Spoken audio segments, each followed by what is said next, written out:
Megan Fenyo presents I Am Enough TV. Be your best self. Awaken the power within you. Transform your life completely through the power of ultimately believing you are enough.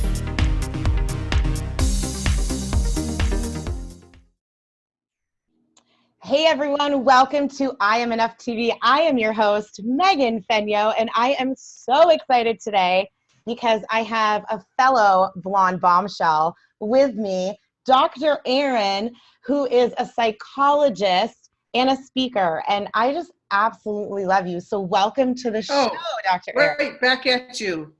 Woo woo! Awesome. Thank you so much. Thanks for having me, and thanks for everything you do in the world. Oh my gosh, you are the best. And I love watching you on Facebook. For our viewers, if you have not, you need to connect with Erin because she is all over the place. You have energy that is ridiculous amount of energy. I just cannot believe it. It's unbelievable. I love it. It's unreasonable, isn't it? Yeah. And you've got kids and a husband, and I'm I want that much energy, you know? But we always like to start the show by asking you, what does it mean for you to be enough? Oh my gosh, I love this question, and I love your movement, and I love little cards all over my house that remind me I am enough. To me, it means that question is taken off the table. It's an interesting way to view it, I think. It's that's not even what I'm here to prove or disprove. It's not even up for grabs. My worth on the planet is not even up for discussion. And I was the last to get that memo. I spent many years thinking that was what the job was to prove that I am enough. But I think to me, to know that I am enough means it's not even up for discussion anymore. So if my brain ever goes back to that question, I have to remind myself, oh, that's not the right question to be asked. That's not the question we're asking here. Mm-hmm.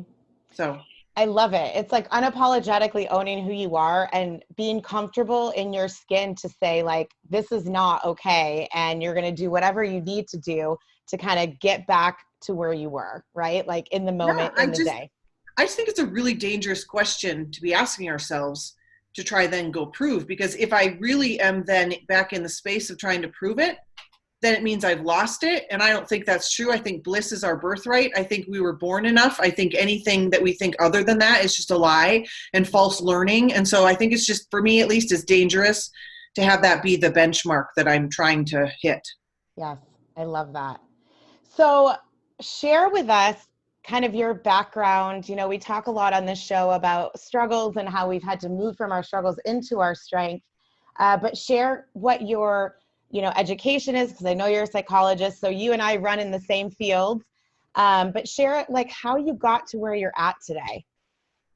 Okay, great. In Cliff Note version, yes, I think I came out of the womb a high performer, meaning I was just always kind of driven by greatness and wanting to be the best. But for many, many, many years, it took the form of perfectionism. And I was, again, the last to kind of figure that out. Mm-hmm. And it worked for a really long time until it didn't work. So it worked a long time. I got all the degrees. I got a 4.0 all the way through PhD. I got, best psychologist. I got fastest one through graduate school. And it just worked for a long time. But what was at the root of that, Megan, was, again, this kind of proving, pleasing, perfecting, performing my way to have worth on this planet. And so I was underneath all of the performance, I was riddled with fear.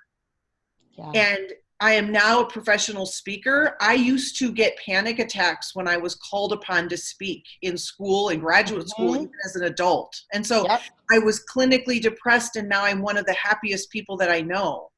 So, of course, lots of personal development. And for me, there was a spiritual rock bottom, and then kind of an uprising and a rebuilding of version 2.0.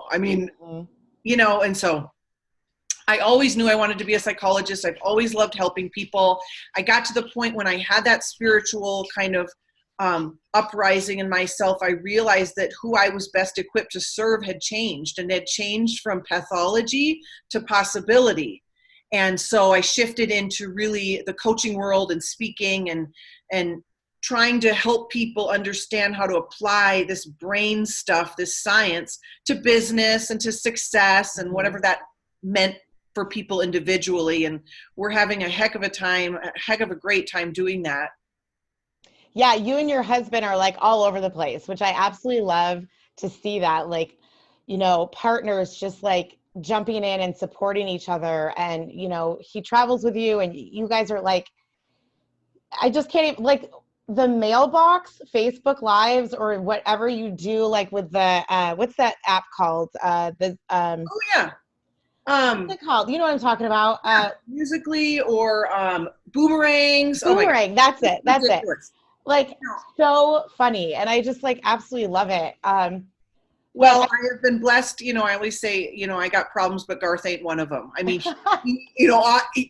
I think God knew I was like not equipped to deal with that problem. So I have I had other problems in my life to deal with, but he hasn't been it. He's been the best thing that's ever happened to me. And yeah, I mean, we have a great time building our dreams, and it does look like we're busy, and I always say we're just like abundantly blessed and just on fire. We're just on mission. I love that. I want to circle back just real quick, and then I want to talk about like the actual mission that you're on, because I know you've got a couple things going on from what I see like on Facebook. But that fear, I think I was recording another show actually last night, the podcast, and we really talked about that fear. And there's one of my favorite songs that's out right now. And of course, I forgot to get the songwriter, but it's a Christian song, and it's "Fear is a Liar." Have you heard that song? No, but I have the t-shirt. Oh. Like quite literally, I will send you the my gosh. The t-shirt that says "Fear is a Liar," because it is. Yeah, you have to listen to the words of that song. It's very popular right now, and I listen to it all the time. And it's so raw and real, because fear will stop us in our tracks. And it's funny that you said that you were terrified of being on stages, because I was the same way. I remember having to do speech class in college, and then like, doing all these things in my master's program. And I would be like, so scary. And here we are. That's incredible. But you know what I think it is? It's because we go on stage and share our stories and share what we know.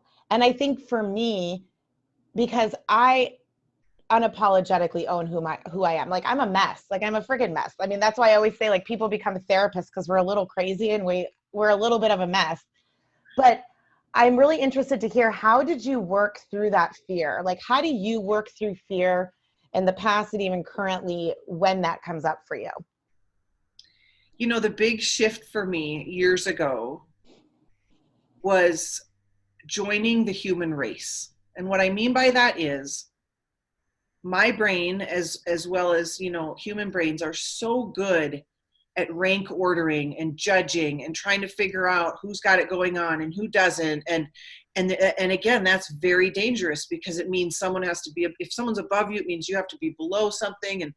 And I just the thing that had to squelch my perfectionism was joining the human race. And so I learned to have compassion for myself, and I learned to enjoy the process of what it means to be a human, which means like climbing what I call the bad, good, great ladder in everything I did. So I fell in love with kind of being bad at things so that I could be good at things, so that I could be great. Like, I knew that that's how the brain works and how humans work. And I just agreed to accept that applied to me as well. And it shifted everything. It made me, of course, adopt that growth mindset of, I wonder how I'm going to get better, because that was really bad. Or I wonder, who I'm going to meet that can teach me how to do this. And so I realized also, Megan, that confidence is not your ability to do something. It's your ability to figure out how to do something.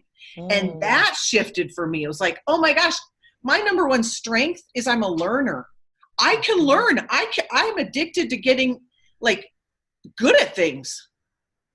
Yeah. So you got to fall in love. Like, if you can make room for growth, then it's not so scary. And so growth then sometimes feels like fear, but now my brain has learned to train it to say, ooh, we must be up to something good because you're terrified. Like, oh, we I must love be up that. to something important because you're getting those feelings again. So I love that. Will you talk just a little bit more in depth about the growth mindset? Because I know for us as therapists, like we get that, but maybe like what some of our viewers, that's sure, kind of like a key word that stuck out. Can you share a little sure. bit more about growth mindset? So Dr. Carol Dweck has this great TED Talk, and she did all this research on Mm. the brain and what made people successful. And she found that successful people have a growth mindset, which is different and kind of in opposition with a fixed mindset. And a fixed mindset kind of says, I was born with the talents that I have. Things aren't really movable. I'm kind of been given this lot and I've got to deal with it. A growth mindset, I would say the number one trait of a growth mindset is curiosity. And it's this sense of like, I wonder how I can get good at getting good at things. I wonder what I'm supposed to be learning here because this sucks. I wonder when it will be revealed to me why I'm going through this because Yeah. this is a lot of suffering. And it's a whole, like, I wonder how I can be the best. I mean, and the brain's wired to keep us safe. The primal brain is wired to keep us safe, to keep things predictable, to prevent us from falling on our faces, to prevent us from failing, to prevent us from looking like a fool, to prevent us from going bankrupt, to prevent us from having business failures. You pair that with being an entrepreneur or a human that wants to like create change in their life, and that's a hard combo. So we got to tell this brain like, no, we're good. We're safe, and we're going to go try new things. Yeah. So, I love that. I do a lot of, and I'm sure you do too with my clients, and on the stage too, is teaching that cognitive restructuring and reality testing our thoughts. And when you were talking about the growth mindset, when I was writing my book, the first step is discovering your true self. And I really didn't have the intention of the growth mindset when I was writing it, but it's exactly what you said. It's rediscovering who you are and doing that deep dive to figure out what's possible for you. oh, I love that, Megan. I Yes. always, I always say let's like move from probability to Mhm. possibility because the default of the brain is what's probable, meaning like what's the data? Have you ever been a millionaire, Erin? No. Okay, the data says it's like a low chance that you're going to be like, Right. that's just what brains do. And so if you train it, like I don't live in the land of probability, I live in the land of possibility. Is Mhm. it possible to be a millionaire? Oh yeah, Of let's course. go. Like, so I love that, Megan. Yeah, and it's great because yeah, that's the second step is visualizing your passion and purpose. Like once you can do that. So I love that because it intertwines the Good. growth mindset and doing that hard work. And again, that's where that fear comes up, right? Like there's so many people that don't want to do that hard work because of fear, because it's going to hurt, emotionally, and having to like, identify and say, oh my gosh, like this is the areas of my life I have to change. What do you feel has been, I keep saying that, therapist, right? We love coping skills, right? That's all we talk about. So what is one of your favorite or most useful coping skills that you use whenever you're having those limiting self-beliefs, those doubts, that kind of stuff? So I think thanks for this question because I think this is what's missing in the mindset work, in the positive self-help books out there. I think what I've become good at doing because I've learned from psychology that this is what we need to do is instead of resisting our thoughts, we need to like make room for them. And we need to have this non-adversarial relationship with them. And this is really radical, but we need to thank them for showing up. So it looks Yes. like this. Oh, you don't think I should go speak right now because you think I'm a terrible speaker, brain? Oh, thank you for showing up. Thank you for trying to protect me and keep me safe. It makes perfect sense. This is also my favorite tip. Like, makes perfect sense you would show up now.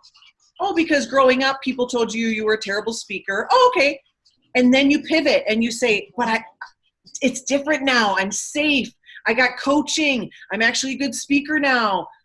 Here we go. And so it's this, I call it the bless and release. It's I like, love oh, fear. Oh, you're going to show up. Oh, you always show up when I'm up to big things. Thank you for trying to protect me. That willingness, instead of resisting it, we resist whatever we resist persists, it. right?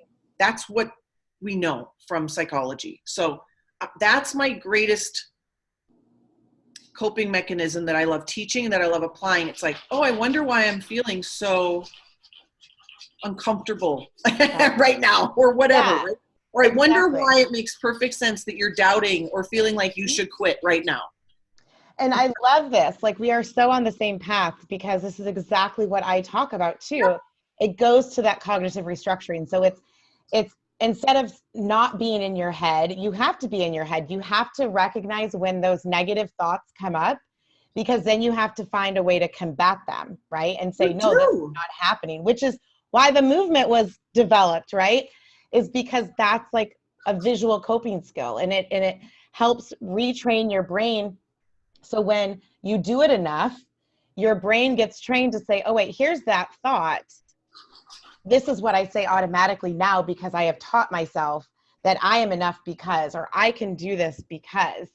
It's so amazing. And so I always tell people, like, if you literally sit in your head for a day and you think about all the negative things you say to yourself, it's astounding, right? It's just astounding. And I love that. I totally agree with you about having more of these type of tools and things in self-help books and when people talk. And like for my book, that was a huge thing for me, is I wanted to have these steps and these outlines and things so that people could actually learn from that. And so I love that you're doing that and talking about it, because we can sit here and teach all day long, but we have to have those skills that we can actually give people to use. So I I love know, that. and I remember thinking that in my life, like thinking, I know this thought keeps popping up. It's been popping up for 12 years. I am very aware it's there. How do we make this go away? Mm-hmm. And that's what everyone wants. And the craziest thing is, by allowing it in, it goes away. And so, Yep. and I love that you're saying, like, we talk about the same things. Of course we do, because we're trained to study the science and the research, and it all shows the same thing. So it works because it works. I mean, It it's works. not And magic. we're Science. like examples of that. And I always say too, Yeah. like, it takes a long time. It's not something that happens overnight. I grew up with a learning disability, 8th grade reading level, 9th grade math level. My guidance counselor told me never to go to high school or never go to college because I wasn't going to graduate.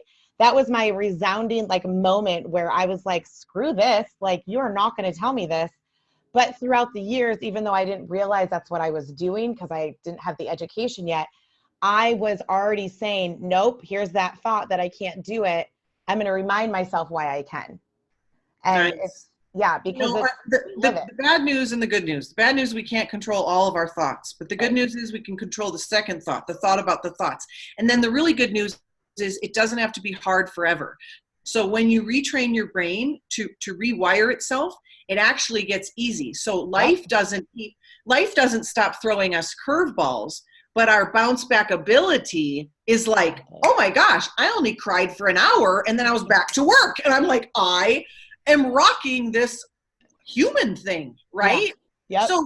So it's like, it doesn't have to, you don't have to suffer the rest of your life. You're going to get good at this. And I always say easy's not sleazy. Easy means mastery. I love So that. you're going to get thrown your thing, and then you're going to realize, oh, that didn't take me out. Yeah, it's amazing. I love it. Oh my gosh, I could talk to you forever on this subject. But let's talk just very briefly on like your mission. What is your passion, your purpose? What do you do on a daily basis so that people get a better idea of who exactly you are and like what your days look like? Well, thank you for that. And I want to help your viewers find their purpose and passion for their life. And this is what it is. This is the simple equation. What is the need you see in the world? Your purpose on the planet is to fill that need. So whatever need you see, that's your purpose. Mm-hmm. So as cheesy as this sounds, my purpose on the planet is to set the captives free. And it's very similar to your purpose. And what I mean by that is, what are those self-imposed prisons that they're in? And it's not enoughing themselves. Mm-hmm. And so it's to help people move from a place of not enough to step into their greatness, because I believe all pain comes from what your movement is, that I'm not enough. I believe that's the foundation of it. And so my job is to set the captives free. And it looks like a lot of things. It looks like inspiring people at my one-day events. It looks like business coaching. It looks like training corporate teams to have leadership that matters. And so life is taking me in lots of, fun directions with this, but that's the core. Let's set the captives free. I know. I love it. I love what you're doing, and you're traveling all over. And you're actually going to be on an event with me, the All Doctors Rock event. All Doctors Rock.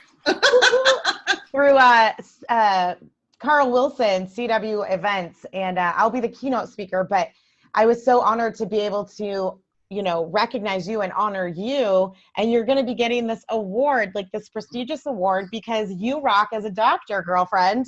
Well, Amazing. this is what I'll say.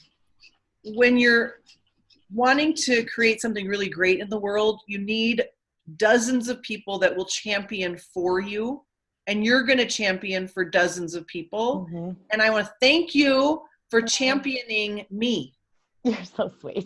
You always have, and look at what happens. It's like rocket fuel, isn't it? Mm-hmm. So thank you, my friend.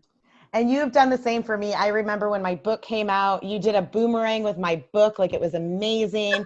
And you've completely 100% supported the movement. And I'm just so thankful for that. It's like the biggest no-brainer of all no-brainers. Okay. I love you, girl. You're welcome. So how can people get in contact with you? What's the best way for people to chat with you? I would say the Facebook. Find Erin Oksol, Oksol, or my website is thepsychologyofmission.com. Love it. Love it. Love it. We like to end the show with, what is your favorite mantra or affirmation? Oh, I got it. I love it. Yay. Okay, here it is. Let's see. I am grateful for all that I have and open to receive all that I desire. I love that. Is that the one that you said on the Bombshell podcast too? It stays the same. It's amazing, right? So does mine. Mine stays the same as well. Well, I repeat it at the end of the show. Okay, so we'll get to that in a second. Okay. But of course, it's I am enough, but there's a little bit more to that. Okay. So thank you from the bottom of my heart for joining us on the show today.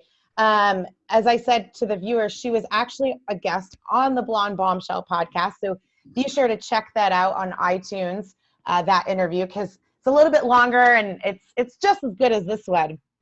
But that one has my co-host in it. So thank you from the bottom of my heart for joining me today, Dr. Erin. And I wish you all the best and success and all of that. So like we end our show with my favorite quote, which is this: you are enough just as you are, regardless of whatever season you're in. And the more you celebrate and focus on that, the more you will live in your strength. Remember, you can check out the show on Roku. You can also download on the Easy Way app and Android and on iOS, or you can text the word Easy Way TV, one word, to the number 55678 to get the direct link to the show. Also, you can grab some free resources and order your free I Am Enough cards and the t-shirts by heading to my website, meganfenyo.com. Thank you so much for tuning in, and never forget, you are enough.